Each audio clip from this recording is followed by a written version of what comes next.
CUET PG को छोड़ के कोई दूसरा एग्जाम भी होता है क्या? हाँ, कुछ लोग मुझसे मंथली एक्सपेंसेस पूछ रहे हैं, गीजर, एसी ये सब प्रोवाइड कराया जाएगा क्या? फिर सीयूईटी एग्जाम के बाद एडमिशन प्रोसेस क्या होता है? दीदी मुझे एलएलबी करना है, इंग्लिश और जीएटी के एग्जाम देने से हो जाएगा?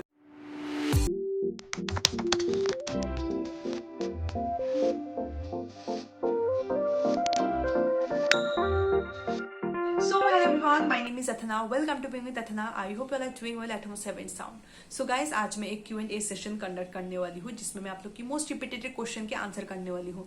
ऐसा बहुत सारे कमेंट्स यूट्यूब में जिसका मैंने रिप्लाई नहीं किया। सो मैं अभी थोड़ी दिन पहले एक शॉर्ट वीडियो बना था, उसके थ्रू आप लोग को मैंने प्रॉमिस किया है जिनका मैंने रिप्लाई नहीं किया है उन सबका जो कॉमेंट्स है वो मैंने एक जगह लिख लिया है और मैं Q&A सेशन के थ्रू उन सारे कमेंट्स का रिप्लाई करने की कोशिश करूंगी। So without for the wasting time let's get start the video. So guys, question number 1 जो है वो है कि दीदी why to choose BHU? BHU ही हम क्यों चूज करें? हम DU चूज क्यों ना करें? हम AMU क्यों चूज ना करें? ऐसे बहुत सारे सेंट्रल यूनिवर्सिटी है जो हम BHU ही क्यों चूज करें? तो देखो वो तो आपके ऊपर है, आपको कौन सा कॉलेज कौन सी यूनिवर्सिटी आपको पसंद है। लेकिन BHU अगर मैं बोलूं, मुझे BHU पर्सनली इसलिए पसंद है क्योंकि BHU पहली बात तो एफोर्डेबल है बहुत, ठीक है, बहुत ही लो प्राइस में आप BSc MSc की डिग्री कर सकते हो, ठीक है। दूसरा चीज जो है वो इंडिया की नहीं, बेसिकली एशिया की सबसे ज्यादा लार्जेस्ट रेसिडेंशियल यूनिवर्सिटी है। तो यहाँ पे आप लोग को एक तरफ BHU वाले भी, IIT BHU वाले भी मिलेंगे, IMS वाले भी मिलेंगे, मतलब मेडिकल वाले भी मिलेंगे, आर्ट्स फैकल्टी भी है, साइंस फैकल्टी भी, सब एक साथ है। मतलब आपको हर डिपार्टमेंट के हर तरह के जो लोग हैं, अलग अलग स्टेट के लोग हैं, हर चीज आपको इसके अंदर मिल जाएगा। कैंपस के अंदर एक मंदिर है काशी विश्वनाथ, जो वहां पे जो बाहर जो काशी विश्वनाथ है BHU के बाहर, मतलब बनारस में जो है उसका एक मिनी वर्जन जो है वो BHU के अंदर भी है। तो आप मन चाहे तो आप कैंपस में मंदिर चले जाओ, और कैंपस इतना खूबसूरत है, मतलब मैं यहाँ से जाने वाली हूँ अभी 2 महीने बाद। सो मैं सोच रही हूँ कि मैं कैसे जाऊँ। भगवान करे कि मेरा PG भी मैं यही से करूँ। मुझे इतना पसंद है कैंपस, इतना ज्यादा एस्थेटिक है ये कैंपस और इतना ज्यादा ग्रीनरीज है हर तरफ। सो आपका इतना मन लगा रहेगा। फिर उसके बाद और रीजन में और भी क्या रीजन दूँ? हॉस्टल्स मिल जाते हैं इजीली, लेकिन कुछ बच्चों को नहीं भी मिलते हैं। सो वो बाहर PG में भी रह सकते हैं, लो प्राइस में आप सारी डिग्री कर सकते हो यहाँ पे। इसके सिवा आपको यहाँ पे खाने पीने की चीजें भी मिल जाएंगे। कैंपस इतना बड़ा है, आप एक दिन में तो घूम के खत्म कर ही नहीं सकते हो, ठीक है। सो कैंपस तो बहुत बड़ा है, उस बात की कोई डाउट नहीं है। इसके सिवा यहाँ पर बहुत सारे कल्चरल एक्टिविटीज होती है। इसके सिवा आपको मैं और क्या क्या बताऊं, आप डिप्लोमा डिग्री भी कर सकते हो। लाइक आपको किसी चीज में आपको स्पेशलाइज्ड बनना है, लाइक आपको योगा करना है मान लो, ठीक है। सो योगा के सर्टिफिकेट भी आपको दे दिया जाएगा। सो सुबह 6 बजे क्लास होती है, ठीक है। तो आपको अगर चाहिए, मतलब आपको करना है, योगा करना है, डांस करना है, आप डिप्लोमा डिग्री भी यहाँ पे परस्यू कर सकते हो। स्विमिंग करना है, कुछ भी चीज आपको सीखना है, वो भी सब पॉसिबल है। बहुत बड़े बड़े ग्राउंड्स हैं यहाँ पर, ठीक है। और यहाँ पे इंटर हॉस्टल कॉम्पिटिशन्स होती है। सो ऐसे बहुत सारे रीजन है, आपको मैं कितना रीजन बताऊं उतना ही कम है। सो BHU को तो मुझे लगता है कि आंख बंद करके चूज कर लेना चाहिए। ज्यादा टाइम नहीं है, ऐसे ज्यादा ही बात कर रही हूँ मैं। अच्छा, कुछ लोग मुझसे मंथली एक्सपेंसेस पूछ रहे थे। मंथली एक्सपेंसेस BHU में जब पढ़ते हैं तो कितना लगता है? तो ज्यादा नहीं लगता है। देखो वो डिपेंड करता है, आप सबकी इकोनॉमिक कंडीशन पे डिपेंड करता है। तो ऐसा तो मेस फी जो है वो कुछ 4000 लगता है। कुछ हॉस्टल्स में तो मैंने देखा कि 4500 भी है, और कुछ हॉस्टल्स में उससे भी कम है, 3500 कुछ। आई थिंक त्रिवेणी वगैरह में वैसा है, मतलब कम है थोड़ा सा, हमारे यहाँ से कम है, ठीक है।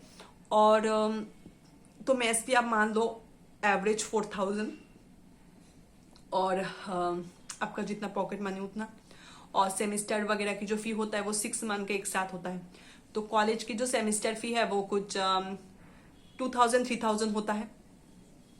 अब देखो वो कोर्सेज पे डिपेंड करते हैं, अलग अलग कोर्सेज का अलग अलग होता है, ठीक है। तो वो कोर्सेज के ऊपर डिपेंड करता है, ठीक है। और बाकी जो सारी चीज है, आपकी पॉकेट मनी, आपकी स्किन केयर, बाहर खाना पीना, ठीक है, वो सब में जितना पैसा लग जाए। और अगर आप बाहर रहते हो, हॉस्टल्स में नहीं रहते हो, बाहर रहते हो, तो थोड़ा सा ज्यादा लग सकता है।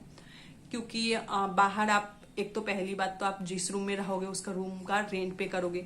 वहां पे अगर ऐसा होगा कि इलेक्ट्रिसिटी बिल भी पे करना है तो AC वेसी जो चलाओगे उसका भी आप बिल पे करोगे। उसके बाद फिर आपको खाने पीने का कॉस्ट अलग से, आपका पॉकेट मनी अलग से, ट्रांसपोर्टेशन कॉस्ट अलग से। तो जब बाहर रहोगे तो आपको कुछ, आई थिंक मुझे लगता है कि 8-9 हज़ार तक तो लगना चाहिए। मतलब मेरे को क्योंकि मेरे कुछ डे स्कॉलर फ्रेंड भी है, वो बताते हैं कि उनका 8-9 हज़ार लग जाते हैं, और अगर आप अंदर रहते हो तो 7-8 हज़ार में हो जाता है। किसी ने मुझसे पूछा दीदी आपको कितना लगता है, तो मेरे को कभी 7,000 में भी हो जाता है, कभी 8,000 में भी हो जाता है। तो ऐसे तो मुझे लगता है 7-8,000 में मैं आराम से काम चला लेती हूँ, उससे ज्यादा मुझे नहीं चाहिए होता है, क्योंकि मेरी उतना ज्यादा खर्चा है नहीं। ठीक है, मैं इतना ज्यादा खर्च करती नहीं हूँ, सिर्फ थोड़ा बहुत स्किन केयर में खर्च करती हूँ और उससे ज्यादा नहीं। बाहर का मैं उतना ज्यादा खाती नहीं हूँ, थोड़ा बहुत जैप्टो, थोड़ा बहुत लेस कुरकुरे, ये सब चीज में। मेरे भगवान जी की थोड़ा ड्राई फ्रूट्स वगैरह थोड़ी महंगी आती है तो मेरे भगवान जी के लिए थोड़ा ड्राई फ्रूट्स वगैरह मंगवाना पड़ता है, तो उसी में थोड़ा बहुत चला जाता है। बाहर में उतना ज्यादा खाने नहीं जाती हूँ। हाँ, संडे की रात को ना बीएचयू के हॉस्टल्स में खाना नहीं मिलता है, तो उसकी जुगाड़ आपको खुद करना है। उसके लिए थोड़ा बहुत बाहर से कभी कभी ऑर्डर करती हूँ। ज्यादातर टाइम तो मैं यहाँ पे पूरी सब्जी ही मिलता है, 30 रुपए का, वही खा लेती हूँ, या फिर रूम में ही कुछ कुछ कर लेती हूँ, या फिर कुछ ना कुछ खा लेती हूँ। मतलब यह बाहर से ऑर्डर भी कर लेती हूँ, वो मेरे ऊपर डिपेंड करता है, मेरे मूड के ऊपर डिपेंड करता है। ठीक है, so moving to the next question. दीदी आप मेन कैंपस में हो या फिर आप एफिलिएटेड कैंपस में हो? मैं मेन कैंपस में हूँ। मेन कैंपस में मैं बनारस हिंदू यूनिवर्सिटी की महिला महाविद्यालय में पढ़ती हूँ। ठीक है, महिला महाविद्यालय कहाँ है? जैसे आप लंका से एंटर करोगे, पहला जो कॉलेज आता है वही होता है महिला महाविद्यालय, उस पर आप एंटर कर जाना। उसके अंदर जो ज्योति कुंज हॉस्टल है उसमें मैं रहती हूँ। ठीक है, 12th पास स्टूडेंट हूँ दीदी, अभी मुझे सजेस्ट करे कि मैं कैसे बीएचयू आऊँ, कैसे मैं सीयूईटी यूजी क्रैक करूँ। आपको मैं सजेशन ये दूँ, 12th पास मतलब 12th पास हो। अच्छा, अभी मतलब 12th एग्जाम आपने दिया होगा। सजेशन में क्या ही बताऊँ, मैं खुद ही एक्चुअली सीयूईटी यूजी के लिए मैंने कोई तैयारी किया नहीं था। मैं एक्चुअली नीट ड्रॉपर थी, और नीट का जो प्रिपरेशन था उसके बेसिस पे मैंने एग्जाम दिया था। अगर आप सीयूईटी यूजी की तैयारी करो तो मैं तो बोलूंगी आप मॉक टेस्ट बहुत अच्छे से सॉल्व करो। उसके बाद एक अच्छा सा टाइम टेबल बनाओ। अगर टाइम टेबल से नहीं हो रहा तो इट्स ओके, आपकी ऐसा कुछ जरूरी नहीं है कि सुबह उठ के ही पढ़ना होगा या फिर लेट नाइट तक भी आप पढ़ सकते हो, ऐसा कुछ भी नहीं है। आपको जैसा मन आप वैसे पढ़ो, बस पढ़ने से मतलब है। ठीक है, इससे कुछ नहीं आता जाता है कि आप कब उठ रहे हो कब खा रहे हो, उससे कोई मतलब नहीं। टाइम टेबल आपके मन है, अगर आप टाइम टेबल के हिसाब से पढ़ना चाहते हो तो पढ़ो, नहीं पढ़ना चाहते हो तो मत पढ़ो। मेन हमारा मकसद है पढ़ाई करना। दूसरा चीज जो है वो है मॉक टेस्ट सॉल्व करो बहुत अच्छे से, और मॉक टेस्ट को सॉल्व करने के बाद उसको एनालाइज भी करो कि कहाँ आपने गलती किया है। टाइम मैनेजमेंट, आप अच्छे से सारे क्वेश्चंस जो है आपके टाइम के अंदर आप सॉल्व कर पा रहे हो कि नहीं, उस बात का भी ध्यान रखो। उसके बाद एक प्रॉपर हेल्दी डाइट लो, खाना पीना ज्यादा इधर उधर बाहर का अटपटक चीजें मत खाओ ज्यादा। ठीक है, अच्छा घर का खाना, हेल्दी खाना खाओ। प्रॉपर 8 घंटे का नींद लो। ठीक है, क्योंकि जो आप पढ़े हो उसको दिमाग में घुसना भी तो जरूरी है ना, या फिर आप भूल जाओगे, इतना ज्यादा रील चलाओगे तो भूल जाओगे। ऐसे मैं क्या ही ज्ञान दे रही हूँ, मैं खुद ही बहुत ही रील चलाती हूँ। चलो, moving to the next question. दीदी मास्टर्स में एमएससी के लिए सीयूईटी पीजी को छोड़ के कोई दूसरा एग्जाम भी होता है क्या? हाँ, सीयूईटी पीजी को छोड़ के कोई दूसरा एग्जाम होता है क्या? बीएचयू का अपना एग्जाम होता है क्या? मतलब उनका ऐसा कहना है कि सीयूईटी यूजी को छोड़ के बीएचयू का कुछ अपना एग्जाम भी होता है क्या? मतलब बीएचयू की तरफ से होता है क्या कुछ अपना एग्जाम, वो ऐसा पूछना चाह रहे हैं। बीएचयू की तरफ से तो नहीं होता है, लेकिन आप गेट बी का एग्जाम भी दे सकते हो। मास्टर्स में एमएससी करने के लिए गेट बी के थ्रू भी आपको बीएचयू में एडमिशन मिल सकता है। मुझे जहां तक लगता है यही है, क्योंकि मैंने गेट बी का फॉर्म नहीं भरा है। मैं भी सीयूईटी पीजी इस बार दी हूँ, और मैंने गेट बी का फॉर्म नहीं भरा है, क्योंकि मुझे अपना पोटेंशियल पता है कि मैं क्रैक नहीं कर पाऊंगी। फिर सीयूईटी एग्जाम के बाद एडमिशन प्रोसेस क्या होता है? ऑब्वियसली सीयूईटी एग्जाम दोगे, उसके बाद आपका रिजल्ट आएगा, उसके बाद आपको काउंसलिंग की डेट अनाउंस किया जाएगा। फिर आप उस टाइम में आप अपना जो प्रेफरेंस है वो फिल करोगे, आपको कौन से कॉलेज में चाहिए। बीच में तो बहुत सारे कॉलेज है ना, मतलब एफिलिएटेड में बहुत सारे कॉलेज है। आपको यहाँ पे भी एमएमबी है, एफएमसी है। आपको जिस कॉलेज में जिस कोर्स में आपको एडमिशन लेना है उसको आप फिल करोगे। फिर उसके बाद अगर आपके कट ऑफ के साथ मैच करती है, मतलब आपका जो स्कोर है वो, तो आपको कॉलेज मिल जाएगा। फिर उसके बाद आ जाना कॉलेज, यहाँ पे फिर फिजिकल वेरिफिकेशन होगा। फिजिकल वेरिफिकेशन के बाद आपके कॉलेज की क्लासेस स्टार्ट हो जाएंगी। उसके बाद आपको हॉस्टल्स भी प्रोवाइड कर दिया जाएगा, फिर आप हॉस्टल में रहने लग जाओगे। तो कुछ ऐसा ही होता है प्रोसेस। अच्छा, किसने पूछा थी आपने पिछले वीडियो में बताया था, मतलब मैंने पिछले वीडियो में बताया था कि बैक स्टूडेंट को हॉस्टल से निकाल दिया जाता है।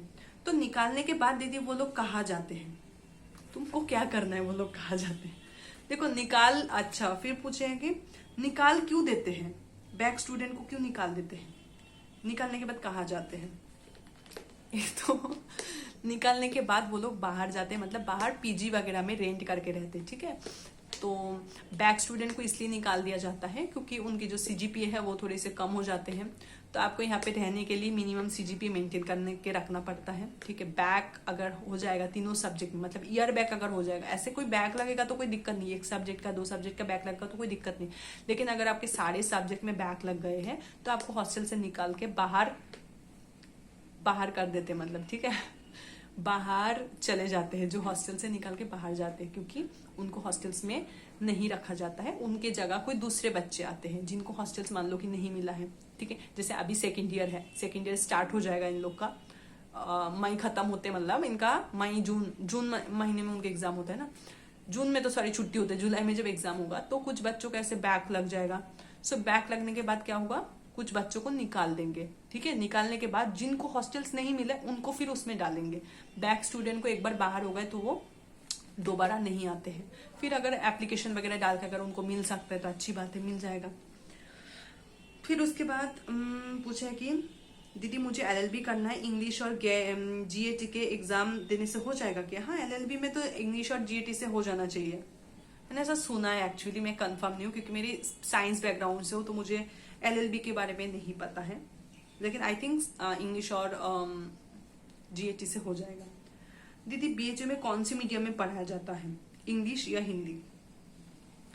बीएचयू में हिंदी मीडियम में ही पढ़ाया जाता है, लेकिन कुछ टीचर्स इंग्लिश में भी पढ़ाते हैं। सो अगर आपको नहीं समझ आता तो बोल देना कि मैम हिंदी में बोलिए, तो ऐसा कुछ भी नहीं है, आपको जैसे पढ़ने। और पूछे कि दीदी पेपर कौन सा मीडियम में होता है? पेपर हिंदी में भी रहता है, इंग्लिश में भी रहता है, ठीक है।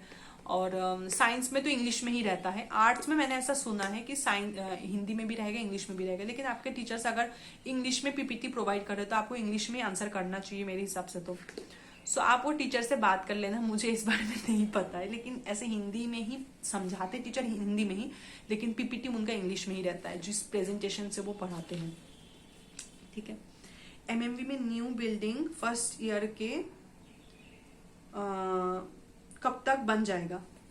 अभी तक तो चल ही रहा है काम, जो कीर्ति कुंज और जो स्वास्थ्य कुंज उसको जो तोड़ दिए थे उसका तो अभी भी काम चल रहा है। तो मुझे लगता है कि मैं तो पीजी कर लूंगी तब भी इनका काम खत्म नहीं होगा। बहुत बड़ा प्रोजेक्ट है एक्चुअली, कुछ करोड़ों का प्रोजेक्ट है। अब मुझे पता नहीं कितने करोड़ का है, लेकिन बहुत बड़ा प्रोजेक्ट है। करिकुलर एक्टिविटी डिप्लोमा कोर्सेज क्या क्या है यहाँ पर? इतना डिटेल में नहीं पता है, लेकिन हाँ इतना कह सकती हूँ, म्यूजिक है, डांस है, योगा है, उसके बाद जो क्लाइंबिंग नहीं होता, जैसे अरे जो पहाड़ों पे चढ़ने वाला जो होता है, क्या कहते हैं उसका नाम नहीं पता मुझे, वो सब है। फिर फुटबॉल वगैरह बहुत कुछ आप कर सकते हो यहाँ पे, स्विमिंग वगैरह है। ऐसे इतना डिटेल में मुझे नहीं पता है, लेकिन ये सब होता है, मतलब यहाँ पे बहुत सारे करिकुलर एक्टिविटीज है। और भी अब यहाँ पे ऑफिस में जाके पता करोगे तो आपको सब पता चल जाएगा। जब हम घर से लीव लेके जाते हैं देन क्या हमारे हॉस्टल से हमारे घर पे इन्फॉर्म कर दिया जाता है कि हम हॉस्टल से निकल चुके हैं? बाप रे, जैसे तुम यहाँ से जाते हो, लीव लेके गए हो, आपके घर पे नहीं कॉल करेंगे, तुम टेंशन क्यों ले रहे हो? अगर कर भी दे तो क्या दिक्कत है, कहीं गलत काम करने थोड़ी ना जा रहे हो, इतना टेंशन क्या लेते हो यार। एमएमबी के साइंस वालों को थर्ड ईयर में एफएमसी में क्लास होता है क्या? नहीं, जरूरी नहीं है कि एफएमसी में ही क्लास हो। हाँ, कुछ सब्जेक्ट, मतलब कुछ ऑनर्स के जो बच्चे, जैसे कि मैथमेटिक्स ऑनर्स, स्टैटिस्टिक्स ऑनर्स, कुछ बच्चों का क्लासेस एफएमसी में होता है। फिर जियोलॉजी, उनका क्लासेस एफएमसी में होता है। सो जरूरी नहीं है कि सबके, क्योंकि हमारे तो जूलॉजी के क्लास तो एमएमबी में होता है, लेकिन मैं देखती हूँ कि कुछ बच्चे जाते हैं वहां पे एफएमसी में, सुबह सुबह बस पकड़ के, कितना मेहनत होता है। मैं तो सोचती हूँ कि अच्छी बात है कि मेरे एमएमबी में ही है सब कुछ। अच्छा, कोई मुझे पूछ रहा है कि दीदी यहाँ पे गीजर, एसी ये सब प्रोवाइड कराया जाएगा क्या? पहला चीज तो ये है, इतना लग्जरियस नहीं है ये, यहाँ पे बहुत ही बेसिक चीजें प्रोवाइड किया जाता है। गीजर तो है यहाँ पर, ठीक है, गीजर यहाँ पे है। ठंड के मौसम में गीजर आपका ऑन हो जाएगा। अभी तो गर्मी है इसलिए हम लोग बंद रखते हैं, लेकिन ऐसे गीजर है यहाँ पर, तो ठंड में नहाने के लिए दिक्कत नहीं है। लेकिन एसी यहाँ पर नहीं है, एसी यहाँ पे नहीं प्रोवाइड कराया जाता है, क्योंकि आप पूरे साल का फीस कितना दे रहे हो, आप पूरे साल में हॉस्टल का फी कुछ 3-4 हजार दे रहे हो, उस पे मुझे नहीं लगता इतना एक्सपेक्टेशन रखना चाहिए कि एसी वैसे सब लगवा दे आपके लिए, ठीक है। तो एसी यहाँ पे नहीं है। गर्मी के टाइम में मैं क्या करती हूँ, मेरे पास स्टैंड फैन है और यहाँ पे ऊपर पंखा है, सीलिंग फैन है, उसी से काम चला लेते हैं अपन। तो उससे ज्यादा तो मुझे लगता है एक्सपेक्टेशन ना ही रखना बेहतर है। बीएससी ऑनर्स जूलॉजी कितने ईयर के हैं? अभी तो 4 साल का हो गया है बीएससी ऑनर्स, पहले 3 साल का था। तो मेरा जो है, मेरा बीएससी ऑनर्स 3 साल का है, लेकिन आप लोग का भी 4 साल का होगा।